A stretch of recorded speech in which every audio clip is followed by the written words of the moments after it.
بسم الله الرحمن الرحیم. موجودم دی وخت کې په ضلع هنګو کې د شینواري ویلفیر ارګنایزیشن د ضلع هنګو صدر او د هغې کابینې ملګري ضلع هنګو کې ستاسو قومي چې کوم خدمات دي او علاقايي خدمات دي لیدونکو سره دا شریک کړئ. بسم الله الرحمن الرحیم. ستاسو ډیره مننه د پیام خیبر د نیوز د طرف نه رمضان بھائی.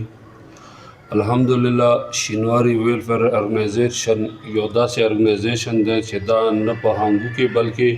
په لنډي کوتل کې، په ضلع راولپنډۍ کې، په کوهاټ کې، په پېښور کې دا تنظیم موجود ده. د خپلې کابینې او صدور صاحبان دي او د هغه د نگرانۍ لاندې په مختلف وختونو کې په مختلف اوقاتو کې د خدماتو سلسله جاری ده. ځکه انشاءالله چې مخکې هم د شینواري ویلفیر ارګنایزیشن زیر اهتمام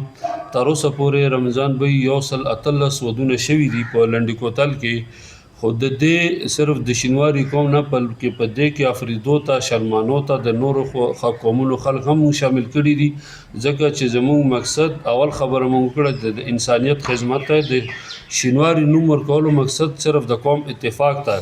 او په آینده کې انشاءالله چې څنګه مخکې 113 ودونه وشو داسې مونږ په هنګو کې پروګرام لرو انشاءالله چې د اختر نه وروسته به هغه کسان چې هغو رشتې شوي دي یا نکاحګانې شوي دي یا کوژدنې شوي دي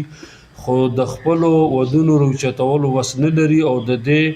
مستحق دي چې هغه د زکات یا د صدقاتو د لارې هغو سره انشاءالله مونږ د پروګرام لرو چې د اختر نه وروسته به مونږ اجتماعي ودونه د خلکو ته کوو که خیر وي. الحمدلله په دې حوالې سره کارونه شوي دي او مختلف ځایونو کې شوي دي او آینده دپاره حکومت نه مونږ دا مطالبه کوو چې اوسه پورې زموږ شینواري ویلفیر ارګنایزیشن چې څومره هم کارونه کړي دي مونږ سره د حکومت د طرف نه څه مرستې نه دي شوي، نو مونږ سره فانر ډونیشن شته، ډونرز مونږ سره نشته. دا څومره چې شوي الحمدلله دا د شینواري قوم صاحب حیثیت کسانو مونږ سره دا امدادونه کړي دي او په آینده کې مونږ د حکومت نه دا مطالبه کوو چې مونږ د ارګنایزیشن سره د قومي سطح باندې د سرکاري سطح باندې امداد وشي، لاس وشي چې مونږ دغه کار نورم په بهتر انداز کې انجام. وقتاً د ارګنایزیشن یو خپل ګروپ ته